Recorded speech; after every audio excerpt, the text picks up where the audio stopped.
Mr. Fox is not here as well tonight. Mr. Nightlinger, would you lead in the pledge to the flag in his absence?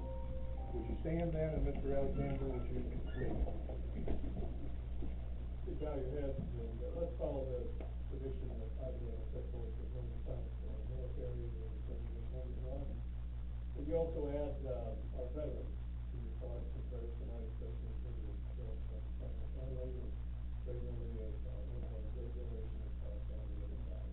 We'll gather and ask those who are here today.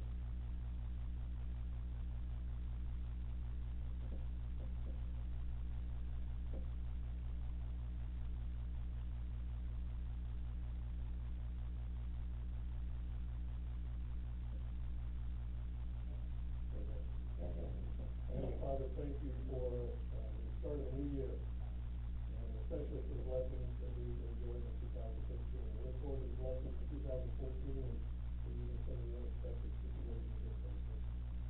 We're thankful for this board and for each and every member, Lord. We're praying for good things to happen in 2014, but not just the board, but for our entire family. We think of those two that have suffered a loss already this year, because we have the Bruce family involved in it.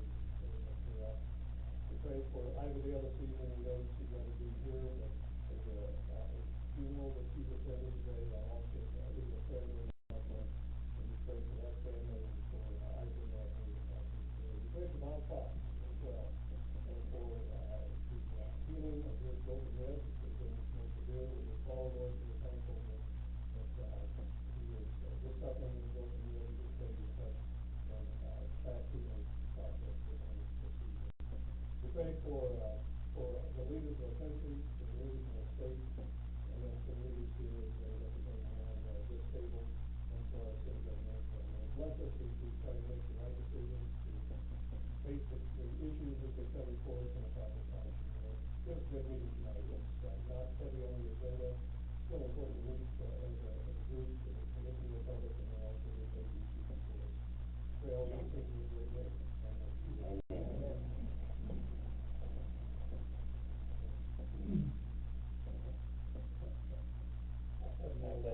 I pledge allegiance to the flag of the United States of America and to the republic for which it stands, one nation, under God, indivisible, with liberty and justice for all. Thank you. Madam Clerk, would you continue with our agenda under roll call, please? We begin this evening with Mr. Greer. Here. Mrs. Foster is absent and excused. Mr. Fox is absent and excused. Mr. Green. Here. Jenkins. Here. Johnson. Here. Knight. Here. Lee. Here. Mr. Marin is absent and excused. McMahon. Here. Miller is absent and excused. Moxie. Here. Nesbitt. Here. Nightlinger. Present. Saul. Here. Stark. Present. Stone. Here. Law. Here. A.J. Wright. Here. Bill Wright. Here. Alexander. Present. Mr. Barney is absent and excused. Mr. Boyd is absent and excused. Criswell. Here. Davis is absent and excused. Dodd. Here. Chairman Weiner. Present.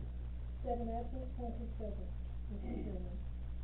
Thank you, Madam Clerk. We have a quorum, so we can proceed with our agenda tonight. I have no changes or additions to the agenda. If there are none from the board, I would entertain a motion to adopt the agenda as it's presented. Mr. Stone, thank you. Mr. Criswell, thank you for the second. All those in favor of adopting the agenda, please say aye. Aye. Those opposed, we have an agenda. Thank you. Under approval of minutes, they are in your packet. I assume you've all had a chance to look at them and read them. I would entertain a motion for the approval of the minutes. Mr. Wright, Mr. Bill Wright, thank you. Is there a second, please? Mr. Criswell, second. Any comments or corrections? If not, all those in favor of approving the minutes, please say aye. Aye. Those opposed? Motion carries. The minutes are approved for reporting. A report on claims, you have that sheet of paper in front of you. Talks about what happened in November, and November paid in December, and December claims are there. Those are on your desk. Is there any questions or concerns? not, I'll entertain a motion to approve the report on claims. Is there a motion? Mr. Nesbitt, thank you. Is there a second? Mr. Moxley, thank you for the second. Any questions? If not, roll call vote, please.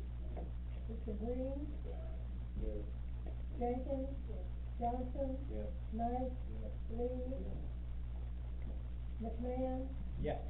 Moxley? Yes. Nesbitt? Yes. Whitehill? Yes. Stahl? Yes.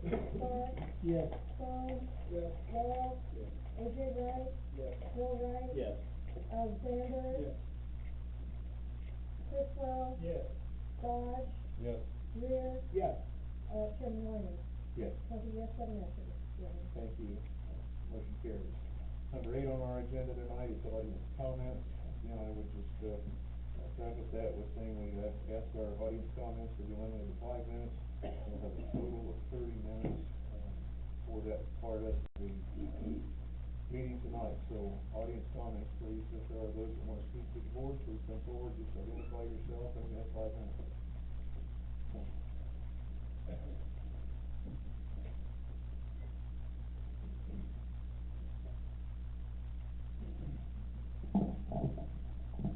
Good evening. My name is Kathy Vine, and until last month, I was appointed to the Vermilion County 708 Mental Health Board. I've been serving as a board member for over 6 years, and as the chair on that board for over a year and a half. I have had excellent attendance and involvement. I've been the only member of that board with direct experience and knowledge in all 3 areas of funding administered by that board: mental health, developmental disabilities, and substance abuse. My application for reappointment has been on file with the county board since October, and it was scheduled to be reviewed at the December county board meeting, but was pulled from the agenda at the last minute. It has been delayed for over 2 months. The history of appointments to the 708 board since April 2013 has included not reappointing a member at the end of her first term, not appointing 2 persons who had attended several meetings while awaiting their expected appointment, and then appointing 3 new board members and a new liaison to the county board, including Vice Chairman Moran's mother. None of these new appointees had ever attended a 708 meeting before. Please keep in mind that the 708 board has historically had difficulty maintaining a full roster for its board, and there has been no waiting list of prospective appointees anxious to join us. My concern is not for my position on the 708 board, but for the pattern of appointments and non-appointments and the underlying motivation and hidden agenda, which may not be apparent to all county board members, and the repercussions this could have on services for the most vulnerable citizens in Vermilion County. It is my understanding that my voting records have been examined, so it can be assumed that these appointments have been political in nature. Due to my support this year for requesting an increase to the 708 board's tax levy, one could also conclude that the county board is trying to shut down any further pursuit of increasing that tax levy and maintaining the status quo. In addition, there has been discussion on the 708 board about using data and the results of a recent needs assessment to redetermine funding priorities, which could result in a redistribution of funding to help stimulate the development of needed services which are currently lacking in our county. It is my belief that some of our currently funded agencies could face a reduction in funding, and that possibility could be motivating them to advocate for a turnover of members of the 708 board. I continue to feel there is a justifiable need to increase the 708 board's tax levy, as there simply are so many people in our county who are either affected themselves or are directly affected by a family member with mental health, developmental disabilities, and/or substance abuse issues. In addition to the need for additional funding, I firmly believe there is a need to reprioritize where this funding goes to try to patch up some of the gaps that are so apparent when one tries to access the services needed. A perfect example of this came into my office this very morning. I work as a school social worker in the Hookston Area School District. A parent with whom I have worked for over 11 years contacted me to try to get a psychological evaluation completed that had been ordered by a judge in Vermilion County. His son had been held at the Juvenile Detention Center and is expected to be there at least another 6 months. The father has been trying to get this evaluation completed since December 10th, and they are due back in court in 2 weeks. No one will return calls, and he is worried about what the repercussions will be for his son when they return to court and the evaluation isn't completed. We don't have the services in our county to get it done. This ties the hands of the judge and prolongs the court case with continuances, keeps the kid in detention longer, and ultimately does not serve our county when eventually he is released and isn't receiving the services he needs. Can you say reoffender? Look at the money wasted in the court system, in the detention center, the probation office, and ultimately the local police or sheriff's department if this young man does not get himself turned around, let alone the human cost for any victims to a crime he might commit and the pain and burden on his family. My point in coming here tonight, again, was not to advocate for my reappointment to the 708 Mental Health Board, but to open the eyes of the county board at large to what I fear is a slippery slope of appointments on the basis of a hidden agenda. Please ask questions about why my appointment has been put off for 2 months. Thank you. Thank you.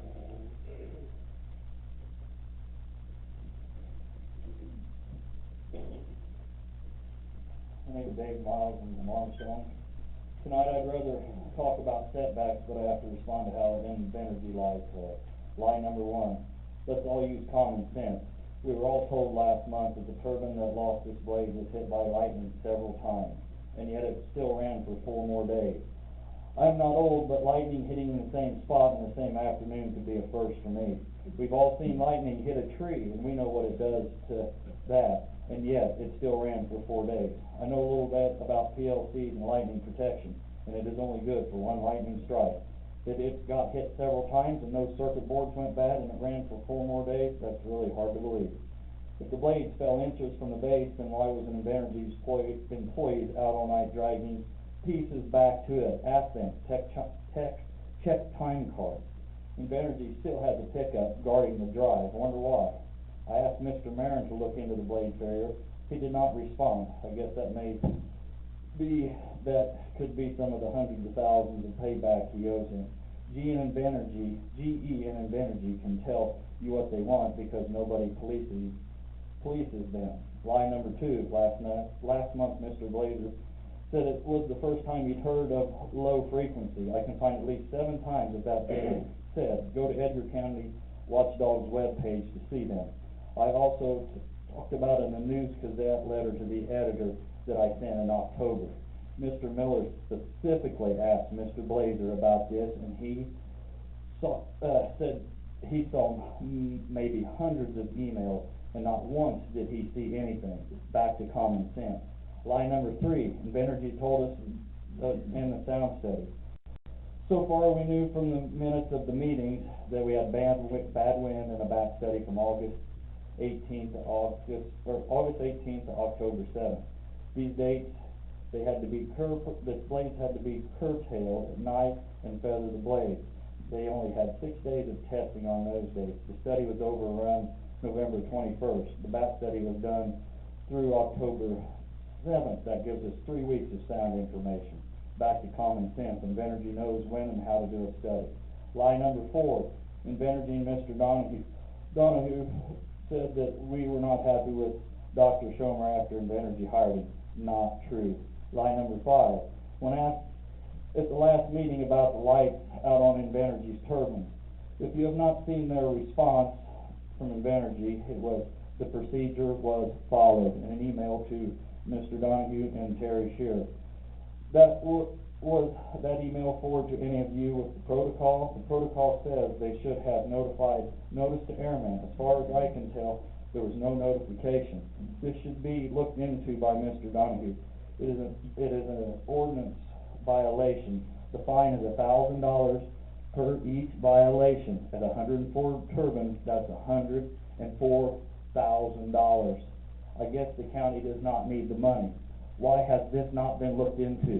If you would like to see the protocol, go to the Edgar County Watchdog website and see for yourself what the protocol should have been if it has been hid from you. And you're gonna take delinquent taxes from people, poor people tonight, you let $1 billion company slide on that? That's not right, ladies and gentlemen, that's not right. I ask the county board to do what is right, and do not let them bully you and be told this is the way we've always done it. There is an issue in the wind farm. I have nothing to gain from this. Does it look like I want to be here? I know people talk about me in the community, so why would I be up here if there was not a problem? Our life was great until the turbine. This is not going away. Invenergy and all the wind companies has everything to lose if the real truth comes out. That's why they lie to us. We are not downstate country bumpkins. We are downstate common sense people. I did not ask for this. Thank you. Thank you, Mr. Miles.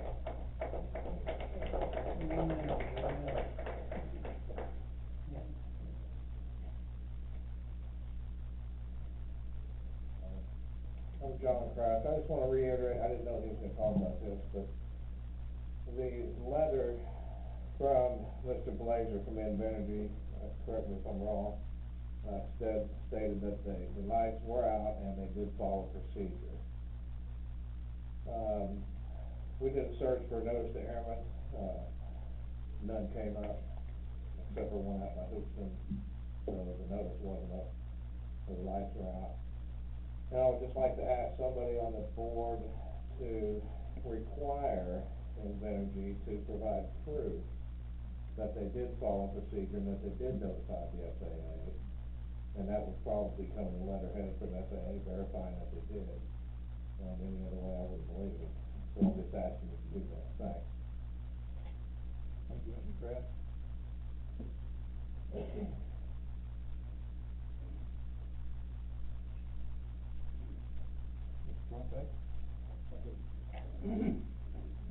Last week, as I was leaving, Mr. McMahon said that, he thought I really spoke well and spoke from the heart. Well, I always speak from the heart. I just can't remember everything I want to say if I don't write it down. Mr. Chairman, if you could, let me know when I've got 1 minute left. Last week, you folks made me so proud. People actually asked questions, actually challenged, a major multi-million-dollar corporation, all right?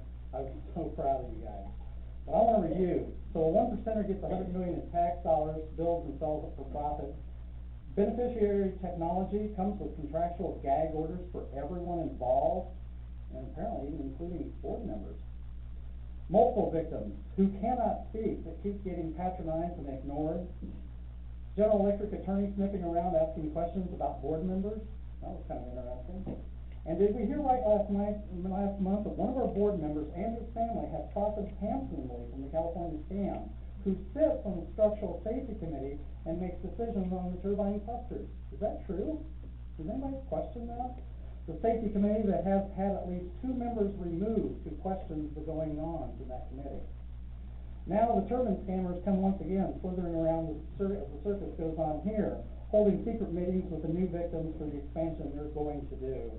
Victims who have no idea what evil is coming their way because you have failed miserably in your duty, while the lapdog media has purposely hidden the truth. Talk about liability.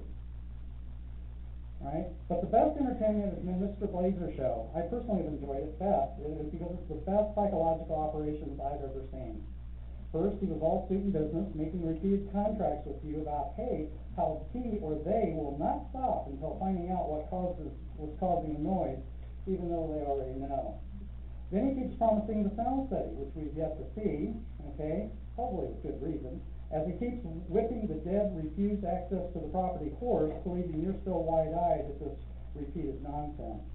This last meeting, he was all soft and cuddly dressed, so you, the local yokels, will think him nice, as it begins the final spin, keeping you busy here at the circus, as his associates reel in the new victims to lay flopping in the bottom of their cash base. But he also began his morphing last meeting, beginning his shift over to the hard guy, indicating that the victims are somehow mentally influenced, in painful sounds, and beginning his fallback to his legal fortress of EPA standards, which have not yet caught up with current technology. But it was the repeated blaze at the bottom of the tower that caught my attention most, because I think he does protest too much. And sure enough, It's an old courtroom trick, to keep everybody focused on something else, so you really don't ask the real questions, like the people first thing in the morning at daylight, dragging parts out of the field to the base of the tower. And of course, as a lawyer, he claims that the victims never mentioned infrasonic sound. Not one email did he see that indicates a statement. Odd, considering all the correspondence our legal counsel has provided him while refusing the same access to anyone else. Mr. Blazer said the internet is a wonderful place to look things up, and yes, it is. I like the video of the runaway turbine in Europe that literally explodes in all directions. The hundreds of links to turbine noise that makes people ill, that drives down property values at the mere mention of a turbine project. So hang on, local yokels, it's time for you to sit down and shut up. Because they will do as they please, and since they apparently own our leadership and are merely entertaining you until they can finish tying up and gagging the folks they're robbing, but that's okay, because they'll make sure the skids are well lubricated with the blood money from those killing fields. Frederick Estes said, when plunder becomes a way of life for a group of men, they create for themselves in the course of time a legal system that authorizes it and a moral code that glorifies it. 4 minutes. Thank you.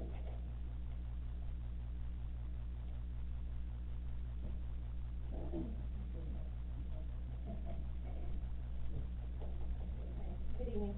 My name is Kim Hubbard. I live in the Pilot Township.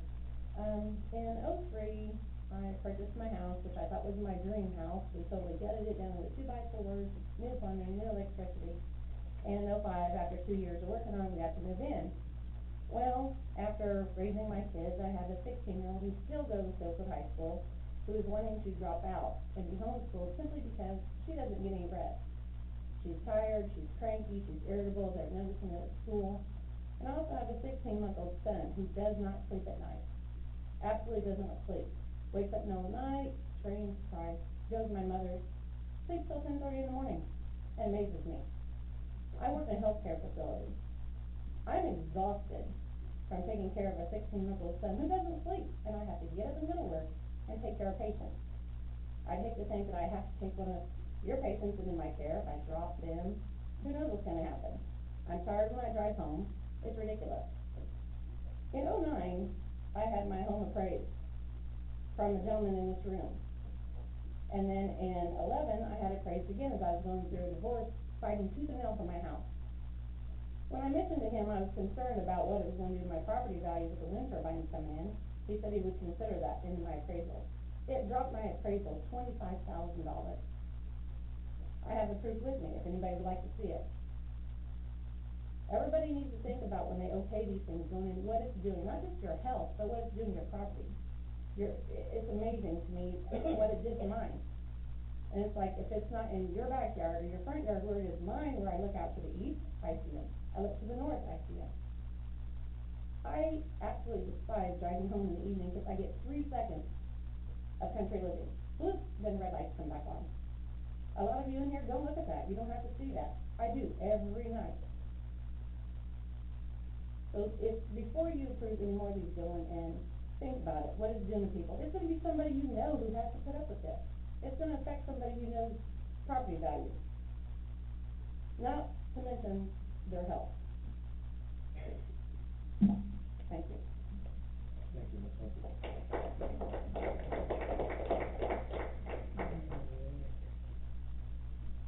Mr. Cameron?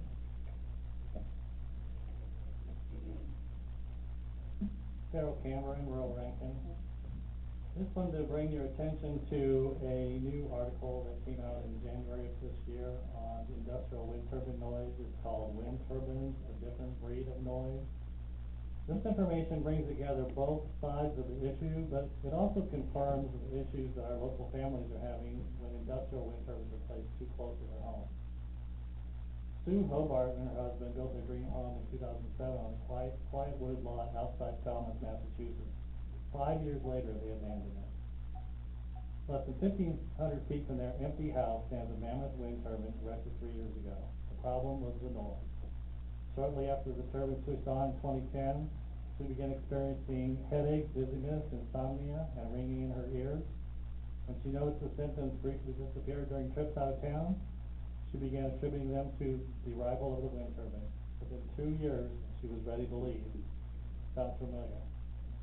This article makes a case for approaching the wind turbine debate from a social and humanistic standpoint, taking perceived effects seriously, even if the potential mechanisms through which they occur remain unclear.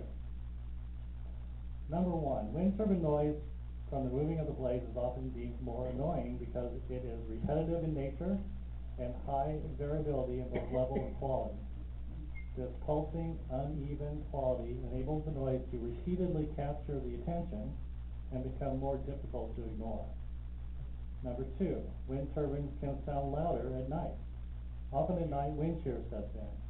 This creates conditions with moderate winds at hub height and a sharp boundary layer below, which winds are much lower or even still.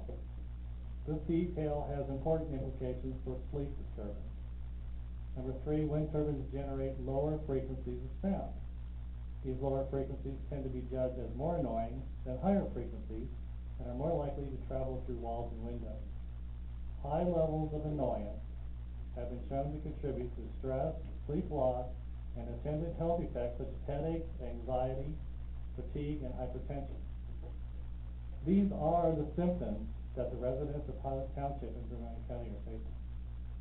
Their lives have been disrupted, and the quality of their life has been degraded. I hope you will take the time to look at this new information. It cites 41 references that are also worth reading. I know we've already touched on this a little bit, but I also wanted to add my personal thoughts on the Invenergy attorney that spoke last month. I'm probably repeating this, but please keep in mind that he is a paid consultant. His job is to convince you that he is right. His job is to convince you that his sound study that he paid for is right, whether it is or not. His job is to assure you that everything he says is true, even if it isn't. That's what he's paid to do. And I hope you will keep that in mind. I think that we've had a good case that we've got an issue with wind turbines. I mean, through the testimony and through documentation that's been presented. And I just wanted to ask, like, for example, in the last 30 days, how many board members have actively done something to resolve this issue? I mean, raise your hand.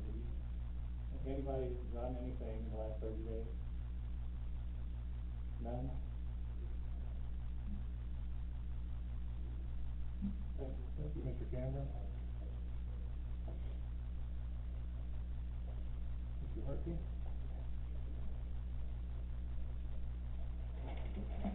My name is Ted Harkey. I live in rural Fithian.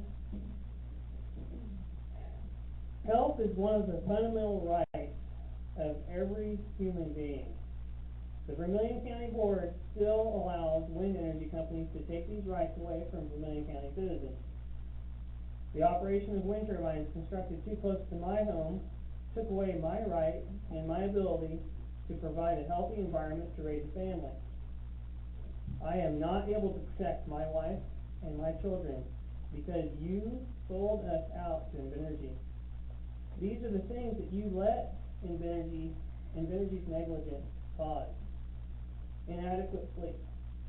My wife and children and I all have irreversible damages from the 12 months of sleep deprivation caused by wind turbine noise, including the infrasound and low frequency noise. As in other counties, the Vermilion County Health Department will eventually be forced to become involved in the reporting and actions and enforcements needed to avoid the public health problems caused by wind turbines.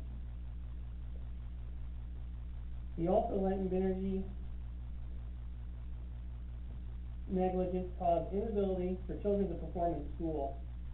My son Philip was one of the best students in the 4th grade at Armstrong Ellis Grade School.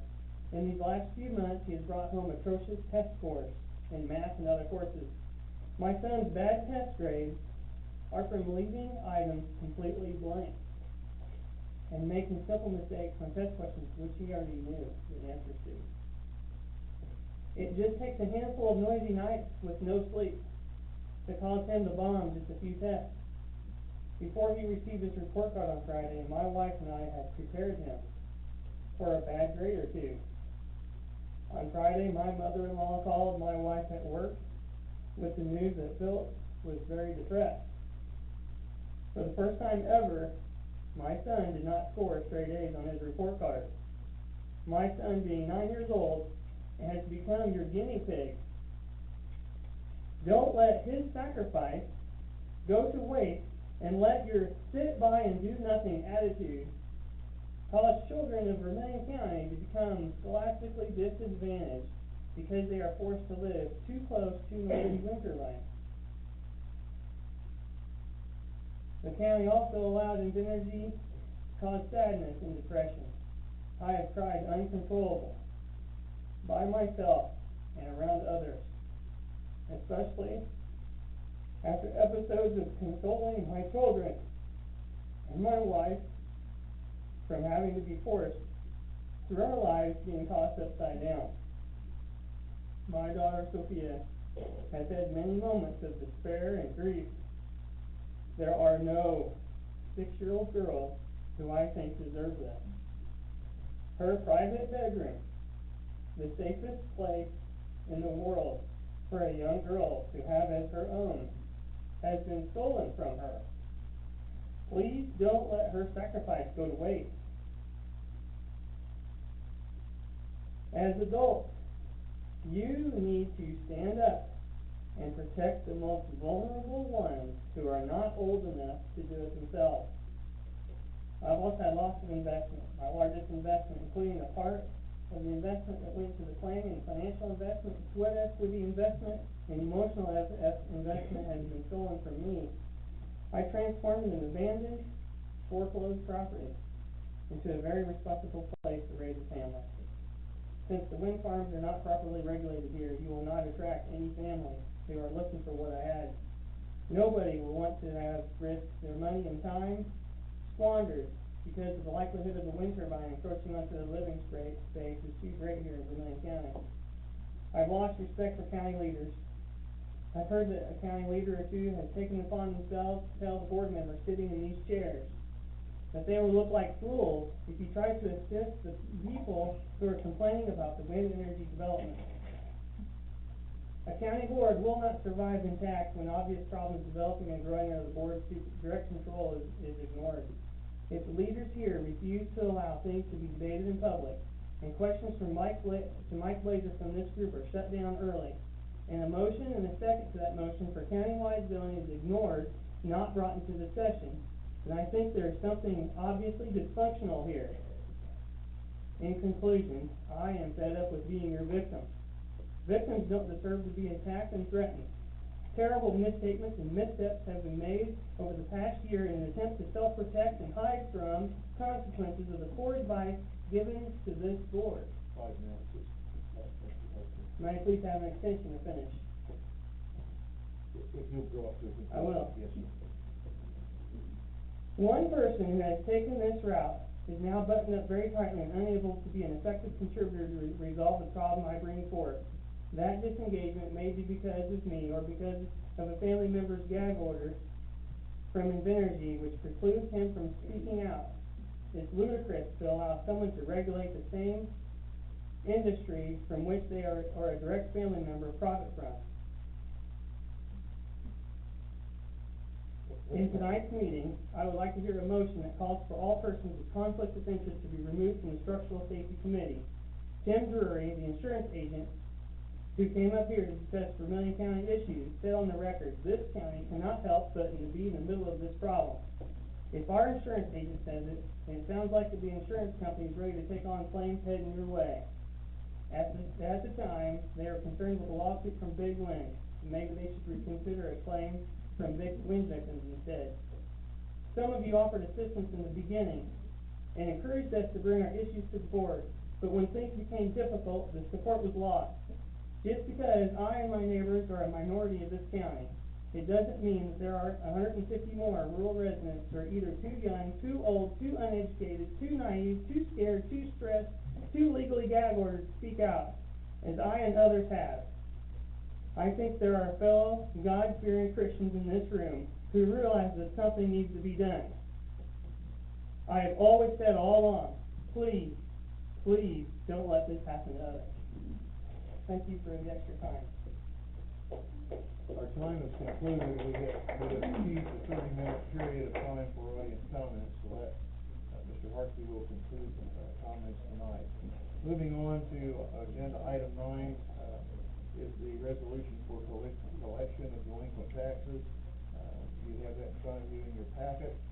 Would call for a motion to adopt the resolution as presented. Mr. Alexander, is there a second? Is there a second? Mr. Lee, thank you for the second. Any questions about the resolution of delinquent taxes? If not, roll call vote. Ms. Jenkins? Yes. Johnson? Yes. Knight? Yes. Excuse me, Lee? Yes. McMahon? Yes. Foxy? Yes. Nestor? Yes. Knightmeyer? Yes. Paul? Yes. Stark? Yes. Stone? Yes. Wall? A.J. Wright? Yes.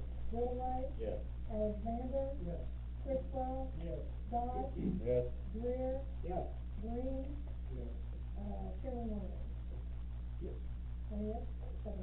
Thank you, motion carries. Item 10 on our agenda is an executive session. There is no need for an executive session as far as I know. Does any board member have a need? Okay, moving on then to Chairman, or to item 11 on your agenda, Chairman's comments and items of information. First of all, Mr. Bill Wright, let us congratulate you for your birthday as well as Mr. Lee. Happy birthday. Under a couple things I would like to share with you before we go to committee chairperson.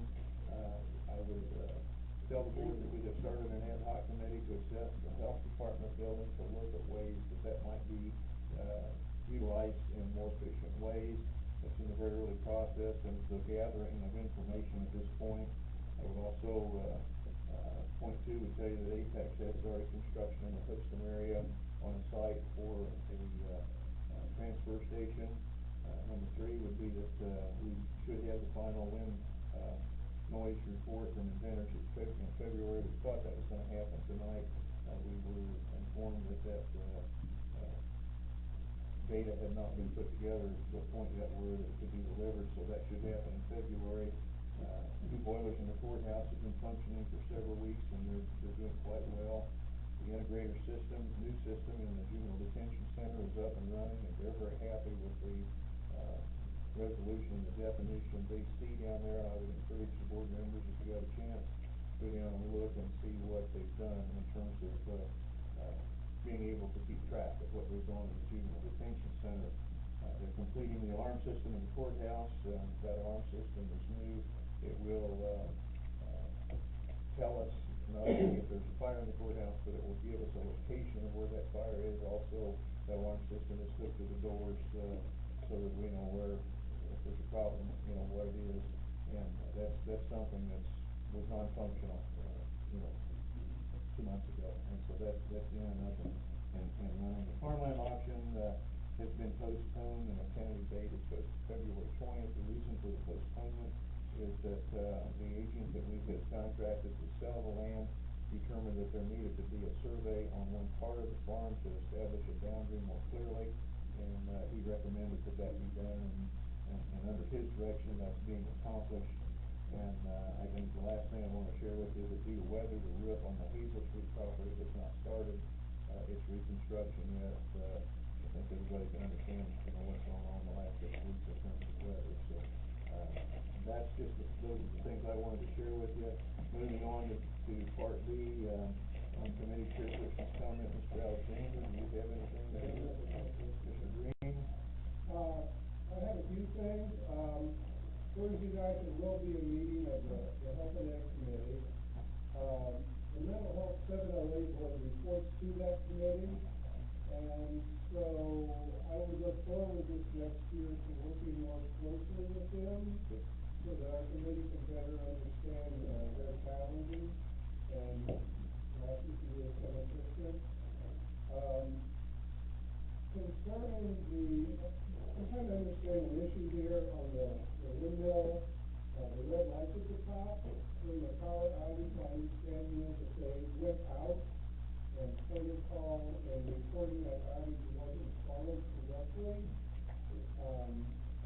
Has that been reported to our structural safety committee for them to review as far as the safety issues? And if it hasn't, could or should it be? Now, the structural safety committee, perhaps there is some misunderstanding on what the responsibility of that committee is. It's not an ongoing oversight committee. It's a committee basically to receive permit applications, determine if those applications meet the wind ordinance, and if they do, agree to that. That committee doesn't really have oversight, no more than we have oversight on grain elevators or fertilizer installations or anything else. They really don't have the day-to-day oversight. Now, we do have the annual report that Invenergy filed, that's on file in the county board office. As to the specific question you're asking concerning, a NOTAM to airmen for the lights being out, I do not have an answer for that tonight, and I'm not, have you had any correspondence with Mr. Blazer on that, Bill? Just a preliminary one that was referred to, but since we were meeting with Terry, I'll do some more checking. I didn't hear that. We didn't hear that. We didn't hear you. There was reference to the preliminary, email, and to myself and, Terry Shearer, the administrative assistant, and we're, still communicating with, Mr. Blazer. Mr. Miles, the reality of it is we do not have a final report as to whether there was a NOTAM filed with the FAA or whether there wasn't. I don't know. I just did see the copy of the email that was sent from Mr. Blazer, and it said protocol was followed. Okay. Did I say that? We will verify that and see what we can find out. Thank you. And then my third and last question, people have been asking me what I know, what I've heard about, phase 2 of the California Ridge project, and that there's 30 more towers going in. I really haven't heard any updates on that. I've also been asked, does the county board actually have to vote on that, whether it will go in, could go in or not, or is that de facto a done deal because of what paperwork is done preliminarily? There is no permit for phase 2. Phase 2 will require an application for a new permit under the current wind ordinance. So there is nothing that's grandfathered in, or there's nothing that's ongoing. It will be, in essence, a brand new wind farm development if it proceeds, and that permit would be filed. We'd have to go through the procedure to see whether it meets the qualifications of the wind ordinance. And as to whether the county board goes on, I believe that's correct. But the county board will have an opportunity to say yes or no on a new development. The structural safety committee basically will determine, did the permit meet the standards in the wind ordinance? And if they did, or if they didn't, they can reject it or accept it, and then it will come to the county board, is my understanding. Okay, well, thank you for that clarification, that's all I have. Okay, thank you. Mr. Johnson, anything from transportation? We will be having a meeting next week, however, I will not be there. I'm having surgery Tuesday. I will try to get back going if I'm coherent enough, so that's it, thanks, sir. Yeah. We'll see. Mr. Knight, anything from property? We will have a meeting today. Mr. Marin is in Florida at a meeting and not here tonight, so, yes, he's not gonna give us an update. Mr. Miller is not here tonight as well. Mr. Motley, anything from? Nothing. Okay, Mr. Stone? Okay, any board member comment, question, thought, anything you wanna share with the rest of the board? Now is the time to speak up. Okay, they're moving on then to item 12 on our agenda. Is appointments for January. I would accept the motion of concurrence for the 2 appointments that are listed there for the North Fork Special Service District and the East Illinois Economic Development Authority. Mr. Mockbee, is there a second, please? Mr. Alexander, thank you. We have a motion and a second to concur with these appointments. All those in favor, please say aye. Those opposed, motion carries. The appointments are made. You can see the readings for January there under item 13. Those are vacancies that still haven't been filled. There are no announcements for January, and there are some vacancy carryovers under item 15. And that brings us to 16, the clerk's table. Madam Clerk, do you have anything? We have no additions to the clerk's table, Mr. Chairman. Okay, with all items on the agenda being addressed and completed, I declare the meeting adjourned. Thank you for coming.